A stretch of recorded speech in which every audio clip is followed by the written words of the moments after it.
Welcome to the Centre for Legal Leadership and to Financial CrimeCast. I'm Sam Tate, Head of White Collar Crime and Compliance at the law firm RPC. And in this series, we will have the pleasure of speaking with leaders in the field of financial crime, compliance and ethics to discuss their experiences, what they've learnt along the way, and what financial crime issues they see on the horizon.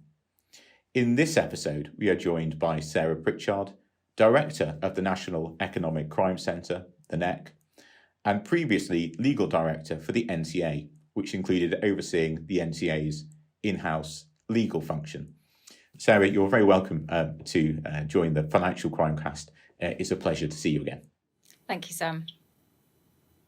Now, I thought we might kick off with this question, which is, if you would tell us about your journey and or what drove you to get involved in the field of financial crime. Thank you, Sam. Well, it's a great question. And as I was asking myself the question, what led me to financial crime? My first answer when thinking about this interview was, I think it was a little bit of an accident to start with, to be honest. But as I look backwards in my career, I can actually see a common thread of financial crime weaving through all aspects of my career that I suspect I didn't actually realise until relatively recently, looking back. Just to give a little bit of background about my experiences to date, I have a slightly unusual background within the UK, albeit something that I think is much more of a common pattern perhaps in the US. So I'm initially trained as an investigator, worked very much in the early part of my career in government in the field of security and policing, and then decided to retrain as a lawyer, specialised in litigation, worked in private practice before rejoining government back again in security and policing. And the move between public and private sectors is something that I've done quite frequently in my career, and then moving between legal and perhaps more operational roles is also something that I have done a number of times. As you introduced me, you said that I'm currently the Director of the National Economic Crime Centre, so that's very much an operational role, leading the UK's step change in the response to economic crime. But previously within the National Crime Agency, I was the legal director. So within the NCA, where I currently am sitting, I have moved between legal and operational roles. So what really led me to financial crime? Well, I think, as I said, there's been this golden thread that has followed me through my career. When I was in litigation, I dealt with a number of cross-border asset seizure cases, phenomenally interesting secrecy jurisdictions, piercing the corporate veil, enabling clients to recover assets that were initially far out of reach. I've dealt with asset freezing cases from a government perspective. And then I very much found myself at a slight career crossroads, having been in security and policing for some time, and found myself in banking, where a number of people often find themselves perhaps moving out of security and law enforcement. And I worked in that context in global financial crime compliance teams, very much trying to build new frameworks, new systems and controls to manage financial crime risk. And what I've realised is that I absolutely love financial crime. I think it's really important that there are people that are passionate about having a good understanding of what is being seen, but critically are then working in an environment to try and stop financial crime or reduce the threat and the harm that is suffered. Ultimately, some of the skills, both as an investigator and a lawyer, I think are quite helpful. So it helps to be curious, or perhaps as other people describe it, a little bit nosy. You have to be interested to try and understand money flows, patterns.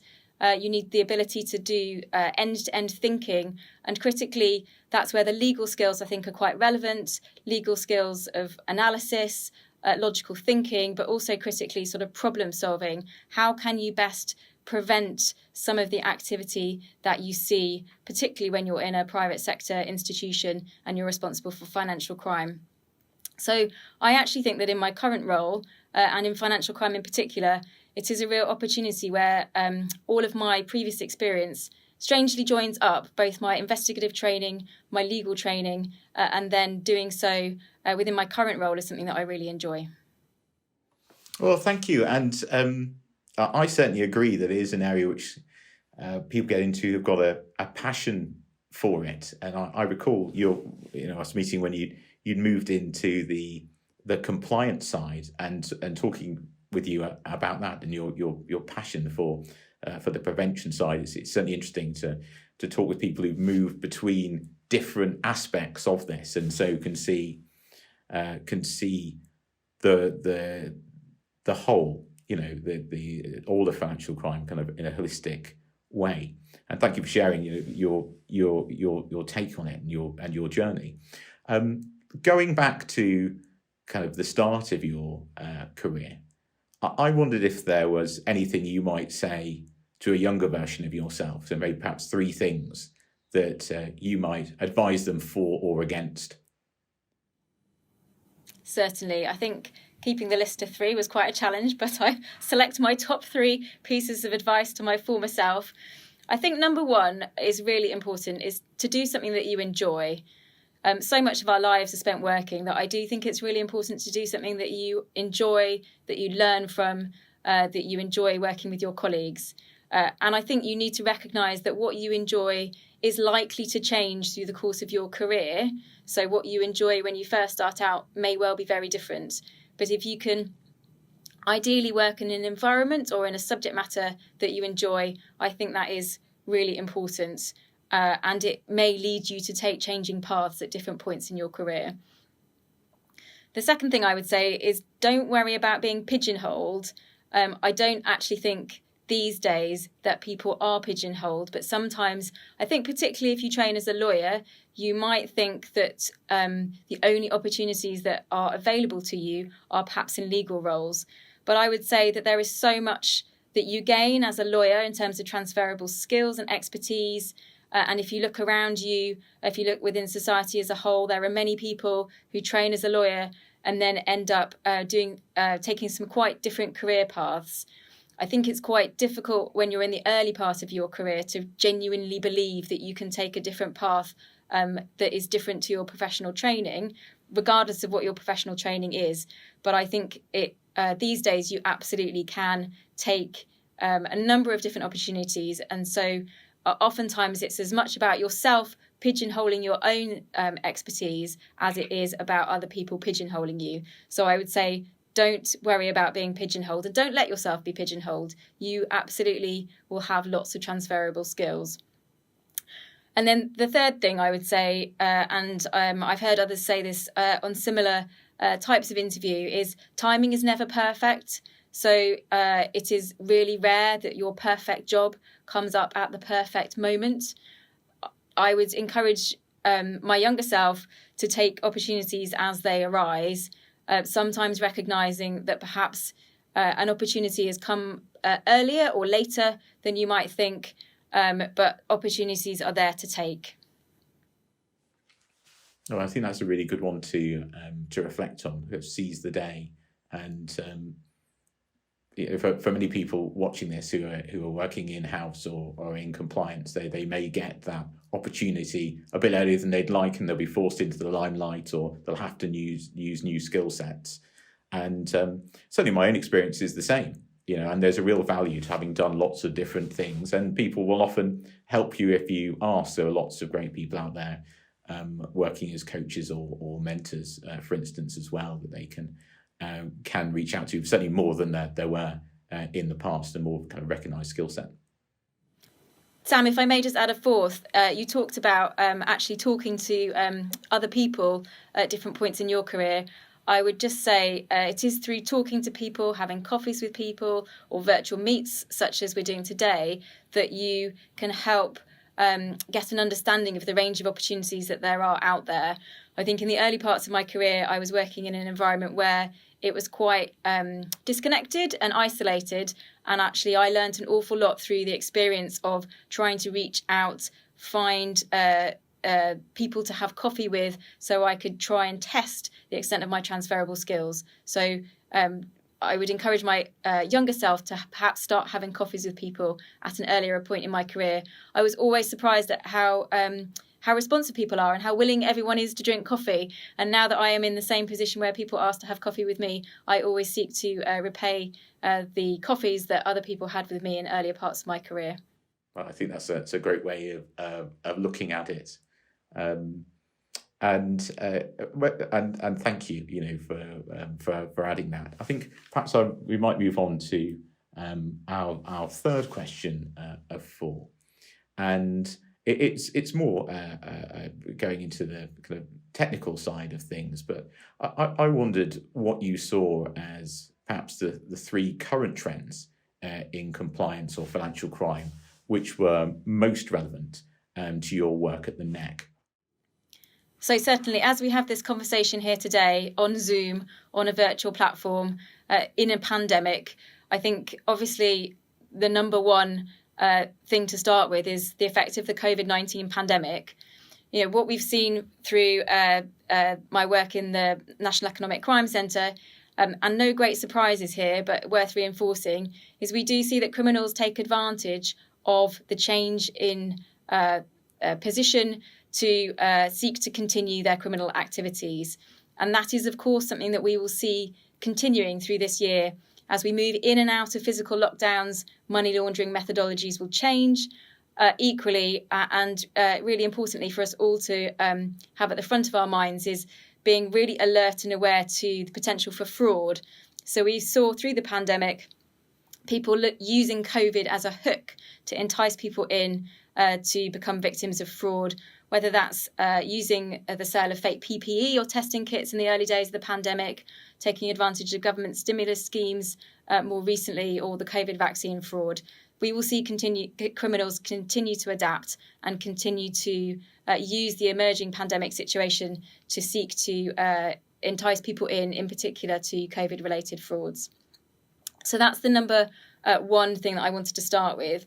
I think linked to that, and again, as we're having this conversation digitally and living quite a lot of our lives right now digitally, I think the next trend to be alert to is how we can actually make better use of the digital technologies, particularly working with private sector partners to really spot changes in the emerging threat as criminals change their behaviour and critically do something about it.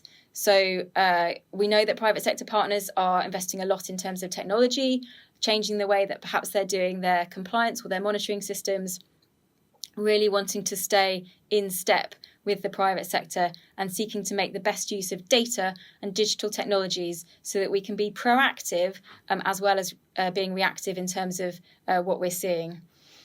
And then I think thirdly, and then this is all linked together, I think there's a really important thing for all of us in terms of seeing how we can better protect ourselves and our families and our friends from becoming a victim of financial crime and in particular fraud. So, are we aware of the steps that we should take if we receive suspicious emails, making sure that we don't click on links that we don't recognise, not answering spam phone calls, not pressing 1 when asked to do so in terms of spam messages. I think all of us being in a position and almost using that financial crime community to champion some of the protect messages is a theme that we will be really looking to focus on this year. And I'd encourage all of your viewers and listeners to take a look at themselves as well. There's some really good advice out there. National Cybersecurity Centre has a reporting service where you can report suspicious emails, and also reports into action fraud, encourage people to report in if they're the victim of fraud, as well as looking at websites such as Take 5, where there's advice on the steps that you can take to prevent yourself becoming a victim. Well, thank you. I mean, and certainly something to reflect on, that the legal community can be a champion for measures to protect people from these risks, which are obviously increasing, or seem to be, to me, to be increasing over time. And we'd be happy to put some links up to that on the Centre for Legal Leadership website, so that people who are listening to this can then go and see what those resources are for the NECC or the NCA. Moving on to just our last question for today, and it does tie back into the public-private partnerships that you were talking about into COVID-19. I wondered what your thoughts were on dealing with financial crime risks in the 2020s, so kind of going ahead for the next decade, really, having particular regard to the ongoing impact of COVID-19 and public entities and private entities working collaboratively? So what I would say is I think it's absolutely essential that we continue to work with our private sector partners in this area. Often changes in criminal behaviour will be first seen in the private sector.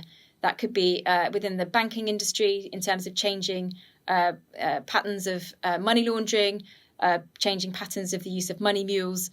We know that changes will be seen first off many times within the private sector, which is why private-public partnership in this space is so important. I'd really like to see us deepen and broaden those partnerships through the course of this year and onwards through the 2020s. We did take some initial steps immediately following lockdown to seek to pilot or test a new way of working with the private sector, building off some of the really successful partnership that we'd had through the Joint Money Laundering Intelligence Task Force, GIMLET, which launched in 2015, which is a method of working on live operational cases with the private sector and exchanging information to support those cases. What we did through COVID is created what we called a fusion cell, and really seeking to broaden and then deepen those relationships with a broader range of partners. So not only typical retail banks, but looking at bringing in insurance companies, other parts of the financial sector, and crucially joining up AML specialists, fraud specialists and cyber specialists so that we could take the best end-to-end view on what was happening. That set a bit of a model for us that we're looking to broaden and deepen, as I said, through the course of this year. And I think what I'd like to see through the 2020s is a continuation of that public-private partnership, but increasingly one that is focused on getting us to a position where we're able to see changes on a much more real-time basis. Now, that's likely to involve increasing use of technology and likely to take several years to get to that point. But we've seen the real benefit in that sort of partnership. We know that in order to do that effectively and to be able to see, stop and then spot changes in criminal behaviour, we know that the ability for quick time intervention is really important.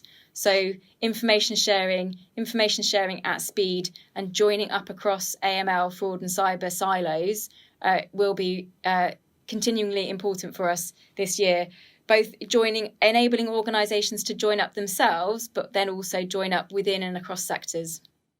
Well, I agree that's clearly the way things are going, and there are huge data lakes within insurers, for instance, as well as banks. Corporates often housing a lot of data, and there are certainly a lot of technical challenges in how to join that up and get the right kind of metrics out, which allow you to make these better informed decisions.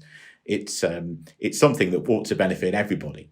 So at least my experience of working with clients is they don't want to be involved with potentially improper transactions. If they can highlight them or prevent them, they want to.